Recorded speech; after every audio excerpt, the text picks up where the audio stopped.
नमस्कार दोस्तों, आप सभी का स्टडी फॉर यूपीएससी पीसीएसआई में स्वागत है।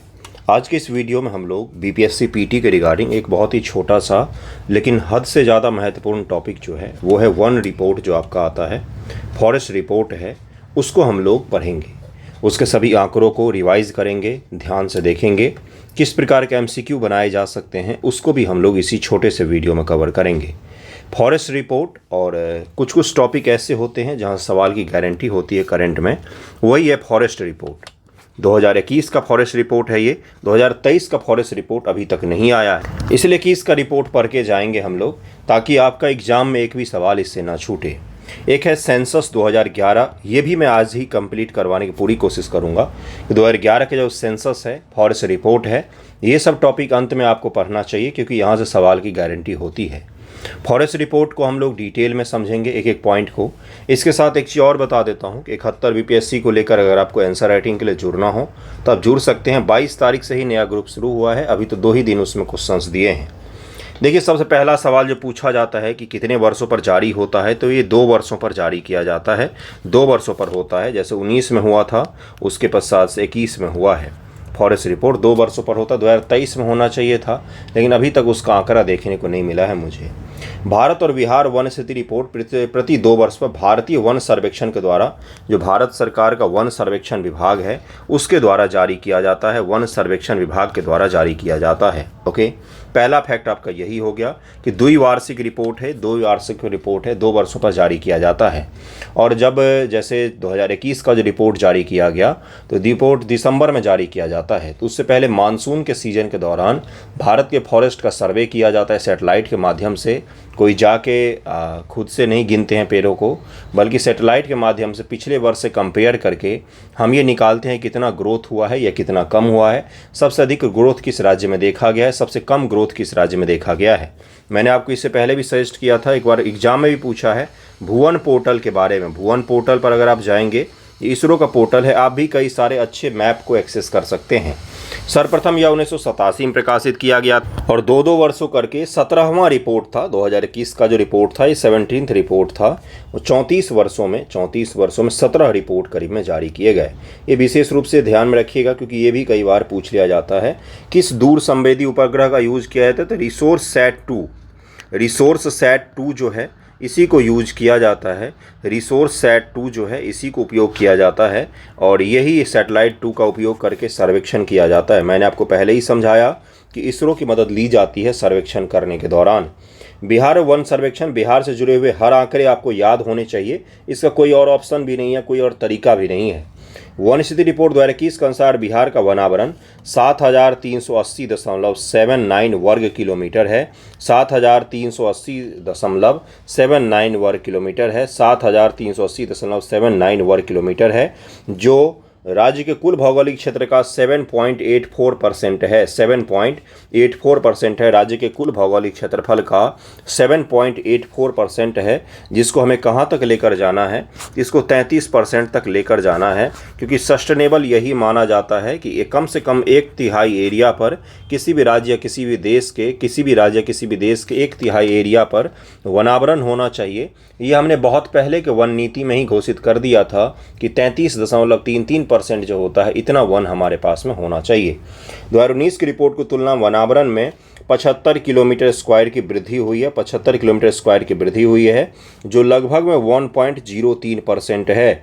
1.03% है, तो 7.84 में से 1.03 अगर आप घटा देंगे तो पिछले साल का आपको निकल कर आ जाएगा कि पिछले साल कितना परसेंटेज था। ये आपको इसलिए मैं बता रहा हूँ क्योंकि अगर ये 2 आंकड़े आपको याद रहेंगे तो आप पिछले साल का आंकड़ा अगर आपसे एग्जाम में पूछता है तो आप उसको वहाँ पर कर सकेंगे एलिमिनेट। तो 7.84% है, पिछले वर्ष की तुलना में 1.03% का ग्रोथ हुआ है।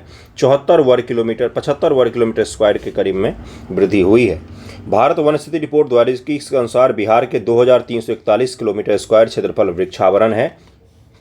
वृक्षावरण, वनावरण, ये सब अलग अलग शब्दावलियां हैं जिसको मैं आपको समझा दूंगा। देखिए यहाँ पर बोला गया कि वृक्षावरण है, जो राज्य के कुल भौगोलिक क्षेत्रफल का 2.48% है। वृक्षावरण कितना है? 2.48% एरिया पर वृक्षावरण है। 2019 की रिपोर्ट में कितना था? 338 किलोमीटर स्क्वायर वृद्धि दर्ज की गई है। 338 किलोमीटर स्क्वायर की वृद्धि दर्ज की गई है किसके तुलना में? तो पिछले वर्ष के तुलना के रिपोर्ट में। ओके, अब देखिए अगला क्या दिया हुआ, वनावरण, वृक्षावरण और टोटल भी दिया हुआ। इससे पहले जरा समझते कि वनावरण और वृक्षावरण में अंतर क्या होता है। ध्यान से इसको समझिएगा प्लीज, क्योंकि आपके लिए काफी इंपॉर्टेंट है। फॉरेस्ट एरिया और फॉरेस्ट कवर भी इसको कह दिया जाता है। वन आवरण जो है इसका तात्पर्य होता है कि 1 हेक्टेयर से अधिक का कोई भी राज्य में भूमि है और उस पर अगर 10% एरिया से ज़्यादा में अगर वृक्ष है तो इसको वनावरण के रूप में डिसाइड किया जाता है। ये लीगल होता है, गवर्नमेंट द्वारा होता है। वनावरण शब्द का अर्थ है कि 1 हेक्टेयर से अधिक क्षेत्रफल वाली सभी भूमि जिसमें वृक्षों की छतरी घनत्व जो है वो 10% से अधिक हो, उसको हम वनावरण में कवर कर लेते हैं। इस प्रकार से वन क्षेत्र जो होता है ये सरकारी रिकॉर्ड के अनुसार में आ जाता है। और उसी प्रकार से वन आवरण जो शब्द है इसका तात्पर्य क्या हो गया? वनावरण कि 1 हेक्टेयर एरिया में 1 हेक्टेयर कम से कम एरिया होना चाहिए, उस पर 10% ज़्यादा अगर होंगे तो उसको वनावरण में हम लोग कवर करेंगे। लेकिन वृक्ष आवरण का मतलब क्या है? वृक्ष का मतलब पेड़ हो गया, आवरण का मतलब फैला हुआ हो गया या उनका जहाँ पे रह रहे हैं। तो पेड़ जो वन के अंदर हैं या वन के बाहर हैं वो सारे इसमें कवर हो जाते हैं। तो वृक्षों का आवरण जो है इसके लिए पर्टिकुलर किसी आवश्यकता जगह की नहीं पड़ती है, ये कहीं पर भी हो सकते हैं, उनको काउंट किया जा सकता है। 2341 किलोमीटर 2.48% 338 किलोमीटर स्क्वायर के करीब में इसका एरिया है। इसी को वृक्षावरण सामान्य तौर पर कहा जाता है। 10% से अधिक शिखर घनत्व और 1 हेक्टेयर या अधिक क्षेत्रफल वाले वृक्षादित भूमि को वनाच्छादन माना जाता है। यहाँ पर भी लिखा हुआ था आपका वनावरण और वृक्षावरण जो लिखा हुआ है यहाँ पर भी लिखा हुआ है। ओके, अगला देखिए क्या है, सबसे अधिक कहाँ पर है। अब एक एक करके हम लोग राज्यवार देखते चलेंगे। सबसे अधिक और सबसे कम जिलों के वनावरण क्षेत्रफल के अनुसार से किस जिले में सबसे ज़्यादा होगा, तो बिहार का मैप पर मैं आपको आज समझा देता हूँ। ये बिहार का मैप है, बीच से गंगा नदी बह रही है।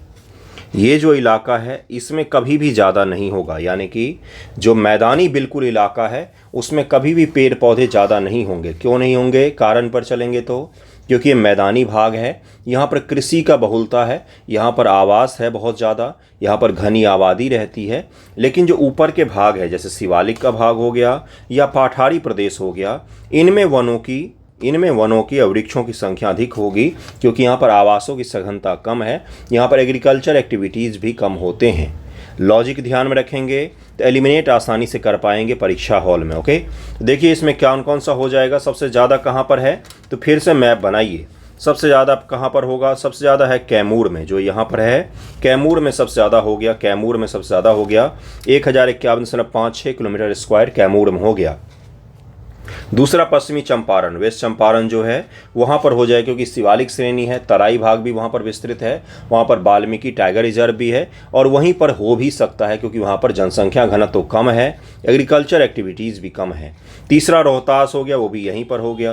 तो या तो यहाँ पर होगा या यहाँ पर होगा। सबसे पहले कैमूर आए, फिर ऊपर चले गए पश्चिमी चंपारण, फिर नीचे आ गए रोहतास। इस प्रकार से आप याद रख सकते हैं इन तीनों को। ओके, सबसे कम कहाँ पर होगा? सबसे कम कहाँ पर होगा, तो फिर से मैप बनाइए। सबसे कम देखिए कहाँ पर होगा।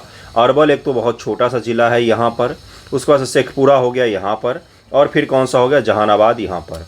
इन 3 जिलों में सबसे कम है। सबसे कम पहले शेखपुरा हो गया, फिर अरवल हो गया, फिर जहानाबाद हो गया। इन तीनों में सबसे कम आपका क्या है? तो वनावरण वृक्षावरण है, सबसे कम इन्हीं जिलों में है। जिलों के वनावरण परसेंटेज के अनुसार ये किसके अनुसार था? तो ये क्षेत्रफल के हिसाब से है, एरिया के हिसाब से। 100 किलोमीटर का मान लीजिए 1000 उनका है एरिया, तो अब इसके 10% पर होगा, है ना, या 20% पर हो गया, तो ये प्रतिशत हो गया। जबकि ये क्या हो गया? उनकी क्वांटिटी हो गई कितना है। अब परसेंटेज में देखेंगे कि इनके पास में सबसे ज़्यादा है। परसेंटेज में अगर देखेंगे तो कैमूर जिला जितना बड़ा है उसके 31.56% एरिया पर क्या है? तो वन आवरण है, वृक्षावरण मिलाकर आप बता सकते हैं कि सबसे ज़्यादा कहाँ पर है, तो कैमूर में है।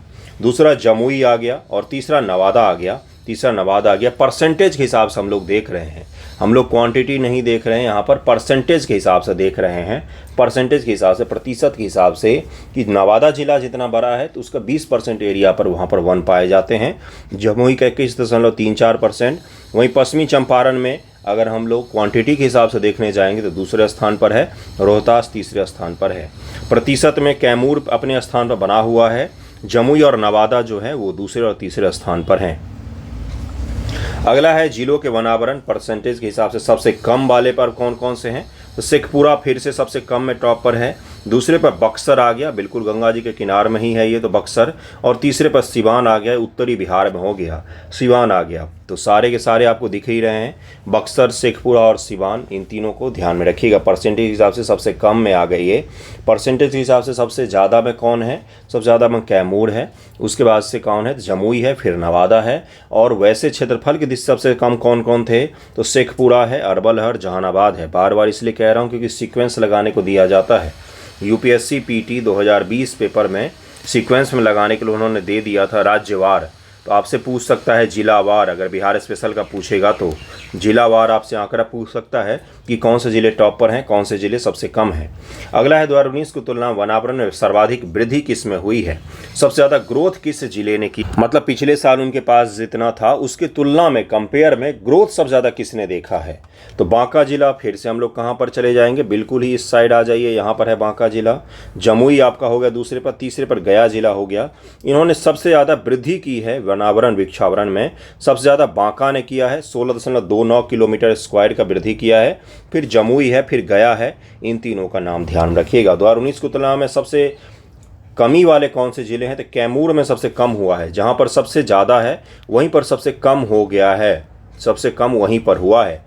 सुपौल में भी कम हुआ है और रोहतास में भी कम हुआ है। सुपौल आपका उत्तरी बिहार कोसी बेल्ट का एकमात्र जिला हो गया है। रोहतास में भी कम हो गया है। तो सबसे पहले स्थान पर कौन सा था, सबसे ज़्यादा वाले में तो कैमूर था, फिर पश्चिमी चंपारण, फिर रोहतास था। और सबसे ज़्यादा जहाँ पर कमी देखी गई है उनमें कौन कौन है, तो कैमूर हो गया, और उसके ठीक बगल में ही रोहतास है, तो ये भी हो गया जहाँ पर सबसे ज़्यादा कमी देखी गई है। फॉरेस्ट सर्वे इंपॉर्टेंट होता है बंधुओं, प्लीज़ इसको याद रखिएगा, जैसे हो वैसे याद रखिएगा। इसमें कोई स्पून फीडिंग तो है नहीं, कोई ट्रिक भी नहीं है, ट्रिक अपने स्तर से बना सकते हैं। वाल्मीकि टाइगर रिजर्व के 796.12 किलोमीटर स्क्वायर में वन है, जो कुल टाइगर रिजर्व क्षेत्रफल का 928.80 किलोमीटर स्क्वायर जो है ये क्या है, तो वाल्मीकि टाइगर रिजर्व का टोटल एरिया है। इसके 796.12 किलोमीटर स्क्वायर यानी कि 85.71% एरिया जो है वो वनावरण में पूरा घिरा हुआ है। बाकी जो एरिया है 14.3% के आसपास वो क्या है, तो वो वनावरण में नहीं है। तो टाइगर रिजर्व का भी ध्यान रखिएगा। यूपीएससी ने एक सवाल एक बार बहुत ही अच्छा पूछा था कि टाइगर रिजर्व के बाहर भी टाइगर पाए जाते हैं क्या भारत में, क्या भारत में टाइगर रिजर्व के बाहर टाइगर पाए जाते हैं? बिल्कुल पाए जाते हैं, बिल्कुल पाए जाते हैं। भारत में कई सारे ऐसे टाइगर हैं जो टाइगर रिजर्व में नहीं रहते हैं। जैसे आने वाले समय में कैमूर जो फॉरेस्ट है उसको टाइगर रिजर्व घोषित किया जाएगा, तो वहाँ पर वर्तमान जो टाइगर होंगे तो टाइगर रिजर्व के बाहर हुए ना, है ना, तो इसको ज़रूर ध्यान रखिएगा। 2021 में बिहार में विभिन्न प्रकार के वनों के अंतर्गत प्रतिशत कितना है, अति सघन वन हाईली डेंस फॉरेस्ट जो होते हैं वो 4.5% हैं, 333 किलोमीटर स्क्वायर है, 333 किलोमीटर स्क्वायर है। 70% अधिक सघनता होती है इनकी, 70% अधिक सघनता होती है, इसीलिए इनको हाईली डेंस फॉरेस्ट कहा जाता है। फिर मीडियम स्तर के आते हैं, फिर ओपन फॉरेस्ट आते हैं। मीडियम स्तर के 44.5% हैं। तो आपसे ये पूछेगा कि बिहार में किस प्रकार के वन सर्वाधिक पाए जाते हैं, तो मध्यम सघन वन है जो सबसे ज़्यादा बिहार में पाए जाते हैं। ओपन फॉरेस्ट जो है नहीं, ओपन फॉरेस्ट सबसे ज़्यादा पाया जाता है, मध्यम सघन दूसरे स्थान पर, तो उसके बाद अति सघन वन आते हैं। ओपन फॉरेस्ट जो होते हैं जिनको खुला वन कहा जाता है वो सबसे ज़्यादा बिहार में पाए जाते हैं। 51% एरिया जो बिहार का है फॉरेस्ट का, बिहार में 100 मान लीजिए एरिया किसका है, तो फॉरेस्ट का 51% इसमें क्या है, तो ओपन फॉरेस्ट उसको कहा जाता है। ठीक है, 44% क्या हो गया, 44.5% है, 45% भी मान लेंगे तो कोई हर्ज थोड़ी नहीं याद रखने के लिए। ये मध्यम सघन वन हो गया। और जो अति सघन हैं, जो बहुत ही ज़्यादा हाईली डेंस हैं, ये मात्र 4.5% ही हैं। ठीक है। 51% ओपन फॉरेस्ट खुला वन एरिया हो गया, और मध्यम सघन वन 44.5% हो गया, और हाईली डेंस बहुत ही ज़्यादा सघन वन जो हो गए ये मात्र 4.5% ही हैं। ठीक है। अगला देखिए क्या है कि बहुत घने वन जिनको कहा जाता है वो 333 किलोमीटर स्क्वायर है। मध्यम रूप से घने वन जिनको कहा जाता है वो 3246 किलोमीटर स्क्वायर। खुला वन है 3762.62 किलोमीटर स्क्वायर। अब एक चीज़ और है, ये कहा कि इनको जाता है ओपन फॉरेस्ट क्या होता है, मध्यम स्तर के फॉरेस्ट क्या होता है, तो इनकी परिभाषा भी है। जहाँ पर सघनता जो है वो 80% से ज़्यादा होता है, 70% ज़्यादा होता है, उसको कहा जाता है बहुत सघन वन है ये। ठीक है।